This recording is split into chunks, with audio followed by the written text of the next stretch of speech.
चलिए आज हम सभी पढ़ेंगे क्लास 10 के चैप्टर मैथ का चैप्टर है त्रिकोणमिति, है ना। कौन से चैप्टर को पढ़ना है? त्रिकोणमिति। ठीक है, आइए शुरू करें। त्रिकोणमिति चैप्टर बहुत ही इजी चैप्टर, बस समझ कर खेल है थोड़ा सा, ये समझते हैं। अब देखिए त्रिकोणमिति चैप्टर के नाम को पहले समझते हैं। ठीक है, तो त्रिकोणमिति जो है ये 3 शब्दों से बना है। कितने शब्दों से? 3 शब्दों से। त्रिकोणमिति,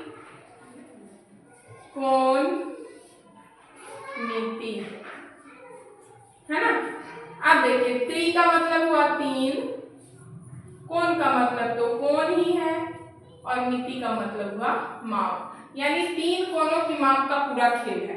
ठीक है, 3 कोणों की माप पर ही पूरा का पूरा चैप्टर डिपेंडेंट है। ठीक, आप समझते हैं 3 कोणों की माप मतलब 3 को कोण बनेगा कब? जब 3 भुजा से घिरी हुई आकृति रहेगी तब ना। अगर 3 भुजाओं से घिरी हुई आकृति नहीं तो उसमें 3 कोण बन पाएगा नहीं। अगर 3 से ज्यादा है तो उसमें ज्यादा बनेगा, है कि नहीं। तो चलिए, तो यहाँ 3 भुजाओं से घिरी हुई बहुभुज को हम क्या कहते हैं? तो त्रिभुज। क्या कहते हैं? त्रिभुज। अब तो यहाँ त्रिभुज है लेकिन वो है समकोण त्रिभुज। कौन से त्रिभुज पर बनता है? समकोण त्रिभुज।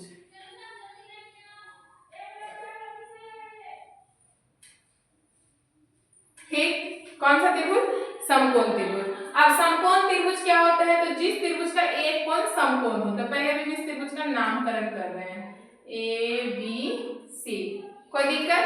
इस त्रिभुज का नामकरण हो गया। अब देखिए इसमें कौन सी पूरे समकोण आपको नजर आ रही है? तो पूरा एक दूसरे पर लंबवत है ना। तो यही है जो लंबवत है, तो ये हो गया समकोण। ठीक, तो यहाँ त्रिभुज का नाम क्या लिख लिए? त्रिभुज ABC। तो अब पहले देखो यहाँ लिखेंगे हम त्रिभुज ABC में भुजा कौन कौन है, कोण कौन कौन है। ठीक है, त्रिभुज ABC की भुजा क्या लिखेंगे? त्रिभुज ABC की भुजा।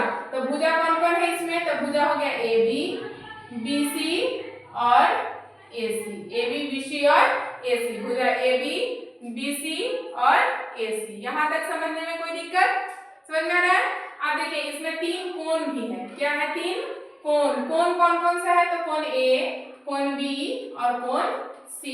कोण A, कोण B, कोण C। कोई दिक्कत यहाँ तक? अब देखिए कोण A, कोण B, कोण C हो गया। इसमें B क्या है? समकोण। अब समकोण त्रिभुज में 3 चीज आती हैं। क्या क्या? तो कर्ण,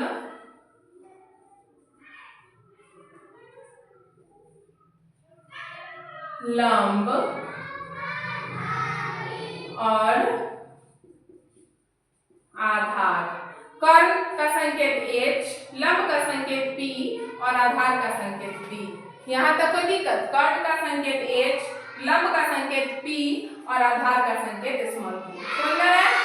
अब देखिए यहाँ पर क्या है। ठीक है, कर्ण क्या होता है पहले उसको समझते हैं। तो समकोण के सामने वाली भुजा, समकोण के सामने वाली भुजा कर्ण कहलाती है। समकोण के सामने वाली भुजा क्या कहलाती है? कर्ण। क्या कहलाती है? कर्ण। तो अब देखो थोड़ा सा समझिए कि यहाँ समकोण के सामने की भुजा कौन सी है? भुजा AC। तो यहाँ कर्ण क्या हो जाएगा? AC हो जाएगा। ठीक, कोई दिक्कत? लेकिन लंब और आधार में ये चेंज होते रहता है। ठीक है, कोण के आधार पर लंब आधार निकलता है। अगर हम कोण A से चले तो लंब दूसरा हो जाएगा और आधार दूसरा, और कोण C से चलेंगे तो लंब दूसरा और आधार दूसरा। ठीक, लेकिन कर्ण दोनों स्थिति में वही रहेगा। पहले समझ लीजिए, कर्ण नहीं चेंज होता, कर्ण वही रहेगा। क्योंकि इधर से भी चलेंगे तो समकोण यही है, तो इसी के सामने की भुजा, और इधर से भी चलेंगे तो समकोण यही है, तो इसी के सामने की भुजा। समझना है कि नहीं आ रहा है? चलिए, तो अब देखिए यहाँ तो कर्ण फाइनल है कि कर्ण है AC। ठीक, अब यहाँ पर कर्ण क्या है अब हम लिख देते हैं थोड़ा समझाने के लिए। ठीक है, अगर हम कोण C से चल रहे हैं, कोण C से, तो आपका कर्ण क्या हो जाएगा? तो कर्ण आपका हो जाएगा AC। कर्ण क्या हो जाएगा? AC। कोई दिक्कत? अच्छा देखिए कोण C, यहाँ किसका हम नाम लिए? C। तो आप पहले चित्र में देखिए C से 2 का भुजा जुड़ा हुआ है। एक जुड़ा हुआ है AC और एक जुड़ा है BC, यही ना। तो अब देखिए AC तो क्या हो गया? कर्ण। और दूसरा का जो इसी कोण से जुड़ा हुआ है वो उसका आधार हो जाएगा। क्या हो जाएगा? इसका आधार। उसका आधार हो जाएगा BC। और शेष जो तीसरी भुजा बच गई इसके सामने वाली वो हो जाएगी इसका लंब। तो यहाँ लंब क्या है? AB। कोई दिक्कत यहाँ पर? अब इसी तरह से हम चलेंगे अगर कोण A से, तो कोण A से भी देखेंगे 2 का भुजा जुड़ा हुआ है जिसमें एक तो कर्ण है। कर्ण बदल सकता है क्या? नहीं। तो बच गए AB, तो AB उसका आधार क्यों? क्योंकि जब तक ये जुड़ा रहेगा, कोई चीज जैसे जुड़ा हुआ है तब ना उसका वो आधार कहलाएगा है, जुड़ा नहीं रहेगा तो उसका आधार होगा नहीं होगा। अरे है कि नहीं? चलिए अब देखिए, अब यहाँ पर ये चैप्टर जो है मेनली 6 चीजों से चलेगा, जिसमें आपको समझना है sine theta, cos theta, tan theta, cosec theta, sec theta और कॉट थीटा। ठीक, देखिए यहाँ समझेंगे कौन कौन चीज को, तो साइन थीटा, कॉस थीटा और टेन थीटा, और क्या समझना है, cosec theta, sec theta, cot theta. ठीक, अब देखिए इसका फॉर्मूला है, ये क्या है, 6 को फॉर्मूला याद करना है। तो साइन थीटा का सूत्र होता है लंब बटा कर्ल। साइन थीटा का क्या सूत्र होता है, लंब बटा में कर्ल। अच्छा, लंब का संकेत क्या हुआ, तो p, तो p हो जाएगा, और कर्ल का संकेत क्या है, h, तो p बाई h, p बटा h। कोई दिक्कत? अब उसी तरह कॉस का सूत्र होता है, याद करना है, आधार बटा कर्ल। आधार का संकेत b और कर्ल का संकेत h, तो b बटा में h। ठीक, उसी तरह tan थीटा, tan थीटा का सूत्र होता है लंब बटा आधार। tan थीटा का क्या होता है, लंब बटा आधार, है ना। लंब का संकेत हो गया p और आधार का हो गया b। यहाँ तक कोई दिक्कत? अब देखिए इन तीन को भी अगर आप याद कर लीजिएगा तो बाद बाकी सब हो जाएगा। कैसे सो समझ लीजिए, साइन का ठीक उल्टा होता है कॉसेक, याद कीजिए, साइन का ठीक उल्टा कॉसेक, कॉस का ठीक उल्टा सेक और टैन का ठीक उल्टा कॉट। ठीक, तो अब ये साइन का सूत्र है लंब बटा कर्ल, तो इसका कॉसेक का उल्टा आ जाएगा, तो उल्टा जाएगा तो कर्ल ऊपर, लंब नीचे, तो क्या हो जाएगा, कर्ल बटा में लंब। ठीक, अब कर्ल यहाँ h नीचे है, p ऊपर, तो कर्ल का संकेत h ऊपर चल जाएगा, लंब वाला नीचे आ जाएगा। इसी तरह इसका है आधार बटा कर्ल, तो इसका उल्टा करेंगे तो क्या आएगा, बोलिए, कर्ल बटा आधार। क्या आएगा, कर्ल बटा आधार। अब यहाँ कर्ल क्या हो जाएगा, h, और आधार क्या हो जाएगा, p, सॉरी आधार हो जाएगा यहाँ b। आधार का संकेत क्या है, हम b लिखे हैं। चलिए अब यहाँ पर आ जाइए, लंब और आधार, ऊपर लंब नीचे आधार, तो उल्टेंगे तो ऊपर चला जाएगा आधार और नीचे आ जाएगा लंब। ठीक, आधार का संकेत b और लंब का संकेत p। ठीक है, यहाँ तक तो बहुत आसानी से समझ लिए। अब थोड़ा सा और कुछ समझना है। ठीक है, अब देखिए इसमें जैसे टेक्निक समझते हैं ना, कोई चीज का याद करने का तरकीब, तो उसी तरह से इसका एक तरकीब याद कर लेते हैं हम लोग, लाल बटा क का। क्या याद करते हैं, लाल बटा क का। इसका तरकीब होगा लाल बटा क का।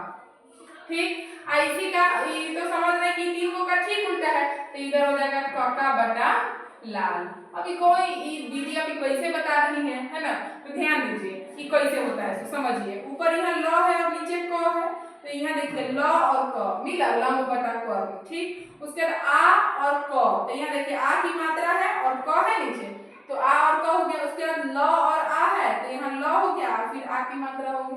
समझ में आ रहा है? तो लाल बटा क का कैसे बैठा है, समझ गए।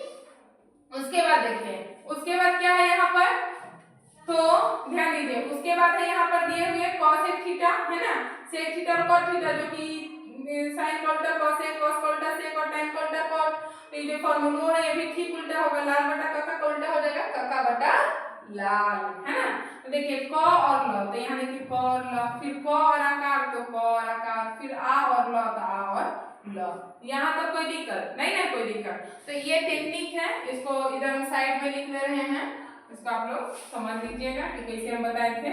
ठीक है ना, याद करने का शॉर्टकट तरीका भी हम बताए हैं, लाल बटा क का। कोई दिक्कत? यहाँ तक तो समझ लिए।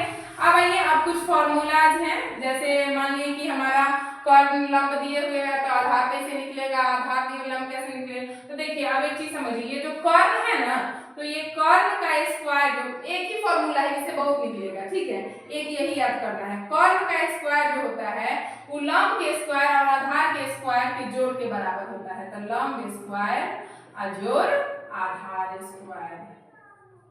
ये याद कर लीजिएगा कि कर्ण का जो स्क्वायर रहेगा सो लंब स्क्वायर और आधार स्क्वायर के जोड़ के बराबर होगा। ठीक, अब इसी को अगर कोई पूछ दे कि नहीं कर्ण बराबर खाली बता दो, कथी बराबर, कर्ण बराबर। ठीक, तो अब क्या होगा यहाँ जो कर्ण का स्क्वायर है तो स्क्वायर है बराबर के इस साइड, बराबर के उस साइड जब हो जाएगा तो क्या हो जाएगा, रूट में चला जाएगा। किस में चला जाएगा, रूट में, है ना। तो अब इसको हम ले लेंगे रूट में, तो रूट में ये दोनों पर इधर का स्क्वायर रख के इधर दोनों पर रूट चढ़ जाएगा तो क्या हो जाएगा, रूट अंडर लंब स्क्वायर प्लस आधार स्क्वायर। कोई दिक्कत यहाँ तक आप समझिए, ये हो गया कर्ण। उसी तरह पूछ दिया मान लिया लंब बराबर, तो थोड़ा सा दिमाग लगाओ एक ब्रिलियंट स्टूडेंट की तरह।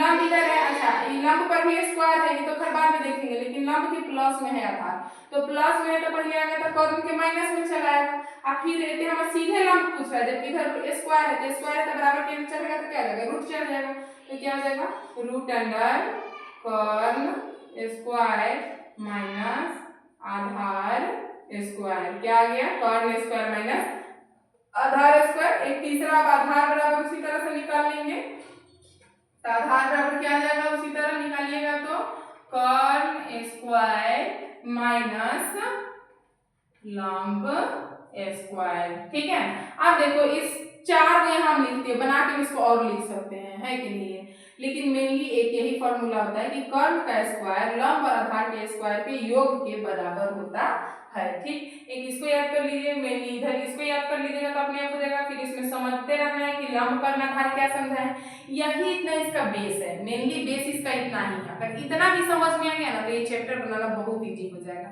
लेकिन अगर ये नहीं समझ में आया तो आप पूरा चैप्टर अगर देख देख के बना लेंगे फिर भी आपको कुछ समझ में नहीं आएगा। ठीक है, तो पहले इस चैप्टर को पढ़ने के लिए पहले इतना चीज का एकदम दिमाग में पूरा हमेशा फिट रहना चाहिए कि हम कैसे, जैसे ही चैप्टर शुरू करेंगे इसमें से किसी को अगर छांट के सोचिएगा कि हम चैप्टर आगे तरफ जाए, ऐसा पॉसिबल नहीं है। ठीक है ना, तो इसको पहले क्लियर करते हुए आप तब बढ़िएगा आगे, तब ज्यादा समझ में आएगा। ठीक है, तो आज के लिए आज की क्लास में इतना ही रहने देते हैं। ठीक है, इतना के बाद कल आगे बताएंगे कि अब इसमें आगे क्या होगा। फिर इसमें सब जगह साइन की जगह जीरो का, sine 0 degree, sine 30 degree, sine 45, उसी तरह कॉस का, tan का, फिर cosec से कॉट, है ना, ये सब का मान रख के फिर बताएंगे कि सबका मान कितना होता है ना, उसका मान सारणी बताएंगे। ठीक है, तो फिलहाल इतना ही आज के लिए काफी है, रहने दें।